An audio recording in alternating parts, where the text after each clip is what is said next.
Now, we talked about the breastplates, right? We brought that up. Like it says, look at verse 9. They had breastplates like breastplates of iron. In Revelation, Jesus it says that Jesus rules with a rod of iron. Iron has always been a symbol, of force and being invincible. Like for instance, the legion or the kingdom of Rome um, is sometimes referred to as the Legion of Iron or something like that. And in Daniel's vision, the same vision, he sees a statue and it has two legs of iron, which symbolizes Rome. Because what happens is after Babylon was defeated by the Persians were defeated by the Greeks, and the Greeks were defeated by the Romans. And the Apostle John is living during the time of the Roman Empire. So he's using this type of imagery both with Jesus as well as these creatures who have breastplates of iron. The word breastplates, like I said, that's on the board. It comes from a Greek word thorax. It's where we get that word, and it's basically from the neck to the navel, which ends at the ribs, and it protects the hearts and other vital organs. And essentially, it symbolizes that these creatures are invulnerable and impenetrable. You cannot kill these things. You can attack them, but they will not die. And the Apostle Paul refers to a Christian's righteousness as a breastplate of righteousness or a breastplate of faith and love. You can read about this in Ephesians chapter 6 and 1 Thessalonians chapter 5. And then he goes on to describe other features of these creatures. They have wings like sounds of chariots. In biblical times, even in the first century, especially with the Roman Empire, chariots would be drawn by battle horses, and this is the type of thing that John would have seen in his lifetime, and is depicting here in the book of Revelation. And basically, these sounds of chariots, which are like horses rushing into battle, are terrifying and demoralizing. I mean, and it says they had wings like sounds of chariots. The Greek word for wings is a pteryx. It's where we get a word pterodactyl from when you think about those flying dinosaur type things. And it literally means like a wing like of birds. And essentially these are angels, because as we know in the Old Testament as well as the New Testament, angels have wings. So that's another depiction that these are demons because they have wings. And it says, like for instance in Revelation chapter 4, when he sees these creatures that have got 6 wings, and if we went back to Isaiah chapter 6, these 6-winged angels are referred to as seraphim. Cherubim have 4 wings and seraphim have 6. So a little biblical history there, but he's making it clear that these are not modern day inventions, that are attacking these people. These are demons with wings. I mean, these are horrible, terrible, invulnerable creatures. And then in verse 10 we get to the tails on these locust-like creatures, and they had tails like scorpions and stings. And this power to sting mankind is physical and mental torture, like it says, even to the point of wanting to die, and they're not going to be able to. In fact, the Apostle Paul personified death as a sting when he said, "O death, where is your victory? O death, where is your sting? The sting of death is sin, and the power of sin is the law." So John's readers would have understood this reference. It's the end. It says these tails are like scorpions and stings. If we were to go back down to verse 19, where it talks about the sixth trumpet, it says, "For the power of the horses is in their mouths and in their tails, for their tails are like serpents and have heads, and with them they do harm." So even their tails are going to inflict pain and punishment on people. Like it says, and this is one of the reasons why he uses the example of a scorpion.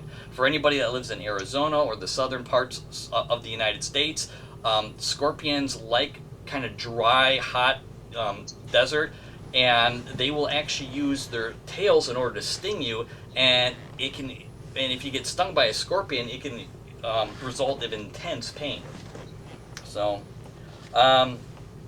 Another thing, in Revelation chapter 12, it said that Satan's tail swept, and a third of the stars, or meaning the angels, were cast down from heaven.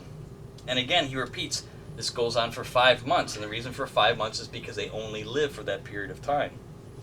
And verse 11 says, they have a king over them, which is described as the angel of the abyss, or the angel of the bottomless pit. The word king can also be translated leader, prince, or commander. Now what's interesting is that if we were to read Proverbs chapter 30, locusts don't have kings. It actually says that. But these are not normal locusts. These are demonic beings in the form of locusts. The question is, who is this king? And this is a really curious passage in verse 11, and it's actually resulted in a lot of debate, and to be honest with you, I don't know if we're going to be able to settle it here, but it says that they, referring to these demonic locust-like creatures, have a king or a ruler over them, who is the angel of the abyss. His name in Hebrew is Abaddon, and in Greek he has the name Apollyon. Why does John give these names? One's in Hebrew, one's in Greek. And these words are only mentioned one time here in the book of Revelation. Abaddon comes from a Hebrew word which means destruction, or to destroy, or to ruin. And in the books of Job, Psalms, and Proverbs, it equates Abaddon with Sheol, or death.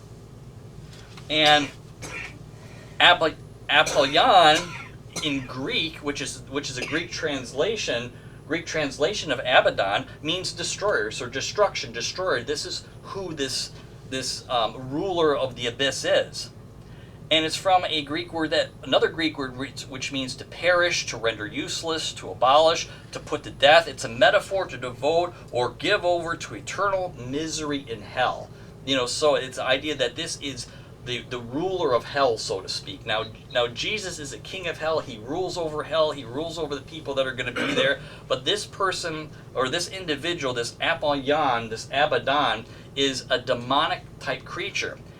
And it most likely refers either to Satan or to one of his leaders. A lot of people don't realize that just as there's a hierarchy of holy angels, there's a hierarchy of demonic creatures. In fact, the Apostle Paul in Ephesians chapter 6, verse 12, describes them as principalities or rulers in the heavenly places. For instance, we're all familiar with Michael the archangel, which is a holy angel. And we're familiar with Gabriel. But if you notice, Gabriel is never referred to as an archangel.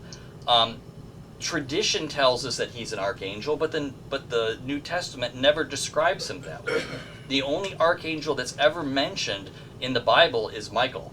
So Michael is basically the head angel, and as we'll find out in chapter 12, by God's intervention, he allows Michael to defeat Satan.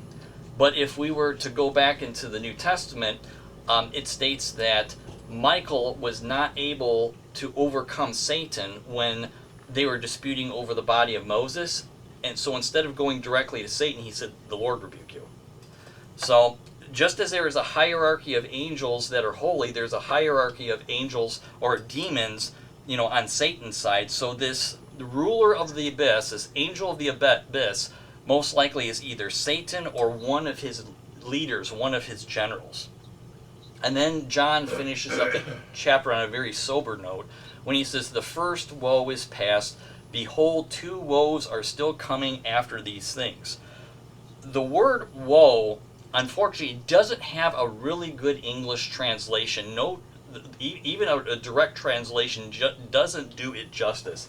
The way it's normally translated, it's translated like alas, or it's an exclamation of extreme grief, the type of grief where you can't get out of bed in the morning. It's the type of grief where you just want to die. And it says that 2 woes are still coming after these things. Jesus actually uses this term woe 7 times in Matthew chapter 23 when he's talking with the Pharisees. He says, "Woe to you, scribes and Pharisees, hypocrites, because you travel around on sea and land to make one proselyte, and when he becomes one, you make him twice as much a son of hell as yourself." So he's using this term woe to the Pharisees who are going to burn eternally in hell, And the people that they're converting over to their side, he's saying they're going to be, just as much, if not more, sons of hell than you are. So a woe is obviously not a good thing. And the Apostle John finishes by saying this is the first of the final 3 trumpet judgments. And the way we know this is we began our study in verse 13 when he says, "Woe, woe to those who dwell on the earth because of the remaining blast of the trumpet of the 3 angels who are about to sound." In verse 13, 4 trumpets have already been sounded, 4 trumpet judgments. There's 3 more trumpet judgments or woes to come. And again, we know this is referring to the trumpet judgments because in Revelation chapter 11, verse 14, John writes, "The second woe is past, the third woe is coming quickly," which he's referring again to these trumpet judgments. It also demonstrates that the book of Revelation is chronological in order because he says there are 2 woes still coming after these things. A lot of people think when you look at the book of Revelation, these things are all kind of mixed together, but as we've talked about in previous Bible studies, what happens is sometime after the tribulation period, Jesus breaks the first seal, which triggers the tribulation. And then each one follows after that. And then when Jesus breaks the 7th seal, that activates the trumpet judgments. And later on, when the last trumpet judgment is sounded, that will activate the 7 bowl judgments, which finishes with the Battle of Armageddon at Mount Megiddo, and Israel is being attacked from all sides, and right before they perish, this is when Jesus comes back, saves his believers in the tribulation period, destroys the Antichrist and the false prophet, throwing them into hell, and Satan is bound for a literal 1,000 years.